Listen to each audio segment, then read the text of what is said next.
Hey everybody, this is Alex Merced from alexmerced.com. And what I want to talk about today is the flat tax, a universal basic income, and a hybrid. The reason is, those who know me know I'm a pretty straight down the line libertarian. I'm not a really big fan of any tax proposal because I'm not a fan of taxes. I'm not a big fan of any kind of proposal to redistribute income because I'm against redistributing income. But on that same token, I am for a thoughtful discussion on trying to figure out steps in the right direction. Things that address the concerns not just of libertarians, but of people who are progressive, conservative, but that still move in the direction that, to me, is a better, more libertarian world. And in that, you'll have libertarians who are more right-leaning libertarians who really like a flat tax.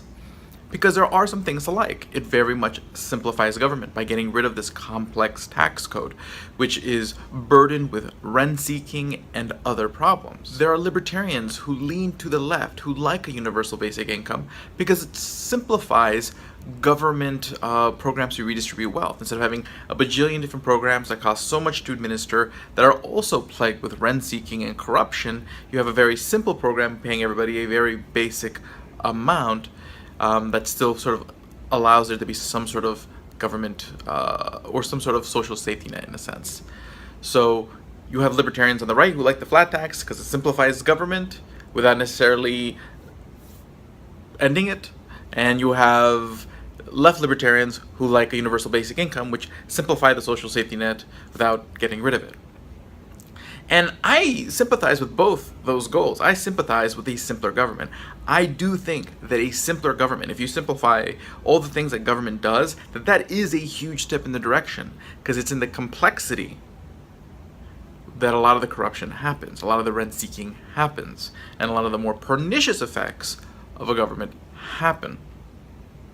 So I'm very sympathetic with that.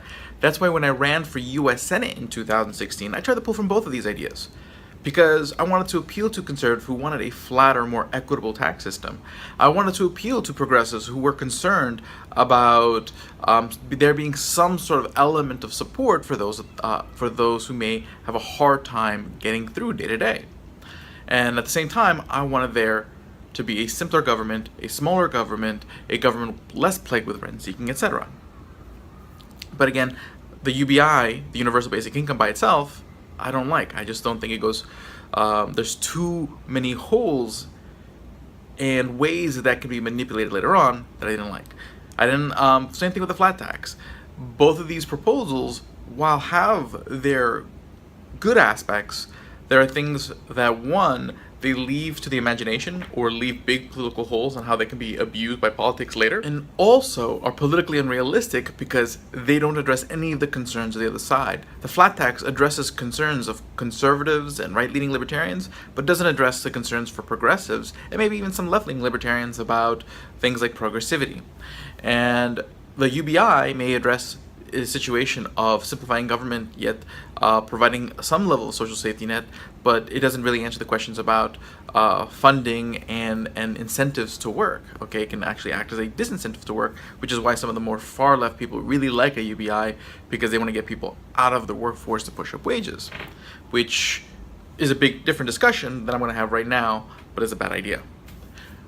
Cool. But how can we take these two ideas, take the good elements of these two ideas, and create an idea that worked? And this is what I did in my 2016 U.S. Senate campaign, and still an idea that I think is worth discussing nowadays. And that was the idea of creating essentially a universal basic income baked into a flat tax. How do you do that? So the proposal I went with in 2016 was that you have a 20% flat tax across the board. Doesn't matter what your income is, doesn't matter any factor, you have a 20% flat income tax right off the bat. So basically every year, come tax time, you take any new money you've had earned throughout the year, regardless of whether it was from interest, dividends, capital gains, whatever, and tax at 20%. And then the UBI aspect comes in the next part. Basically, everybody has a refundable tax credit. And this is essentially the only sort of tax credit, deduction, etc. And this would be based on your age. So basically, if you were between ages of, let's say, 18 to 25, you would have a refundable tax credit of $25,000. Okay? So what does that mean? Let's say you are 18 and you made $5,000 this year. 20% of $5,000 would be $1,000 worth of taxes. Minus $25,000 would be negative $24,000. So you would actually get a check back for $24,000, which could be used to pay for your education, used to help you start a business, or used to go travel the world if you want. Just go waste it. But here's what happens. When you turn 26, that credit becomes $10,000. So that disincentive to work is fixed, because what happens is that you're going to have this drop in what you get back at some point. So that gives you an incentive to make sure you invest it in the years prior. So that way when that shift happens, you've gotten the skills in order for you to be able to get a job to make up for that, or you've started a business to help you make the income to make up for that change. Okay, and so basically from the years 26 until you turn around, let's say 65, 67, whatever, at that point it goes back up to 25,000. So when it's time for you to retire, or you're around retirement age, you have that sort of help.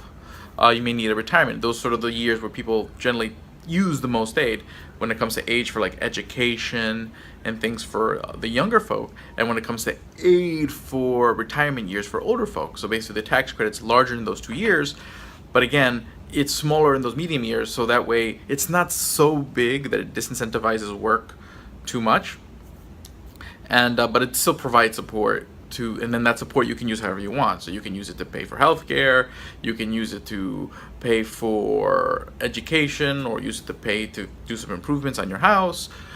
During that ages of 26 to 65, again, it's just a $10,000 tax credit. So again, in that situation, let's say you make $50,000 a year, which is a lot of people. I think the median income is somewhere around like $33,000 or something like that.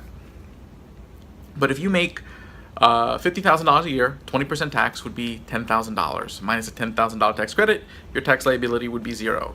So in that case, basically, it would only really mean a redistribution of income to people with an income less than $50,000. Okay. Now, concerns that people are going to have right off the bat is, yes, that means more than half the population won't be paying taxes. But it does mean you have a simpler tax code. It does mean a lot of people will be paying less taxes, even at higher income brackets. Preparing your taxes will be a lot cheaper. And yeah, you know, these are just theoretical numbers to kind of illustrate the mechanics of this plan. But the idea is that it provides a simpler tax code. It provides the basic redistribution that the UBI does without the same disincentives to work. And again, this is not meant to be some sort of ideal utopian libertarian plan. This is a compromise. This is me compromising. This is me trying to meet all sides in some fashion or manner into a plan that can address the concerns of many people on all sides. But it's an idea that I thought illustrates, one, how to have a thoughtful conversation about policy that moves in the right direction, and gives my opinion on things that people ask me a lot about flat tax, about UBI, etc. So individually by themselves, they're okay. They're not my favorite policies. I generally are not a proponent of a UBI or a flat tax just for the sake of a UBI or a flat tax. This particular proposal I do support because it addresses a lot of my concerns with both. Yet I'm still concerned that it's a tax. I'm still concerned that we're redistributing income.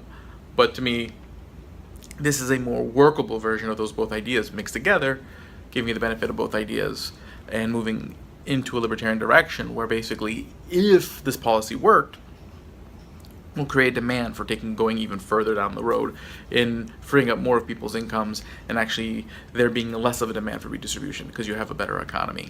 So my name is Alex Merced from alexmerced.com. Have a great day and enjoy.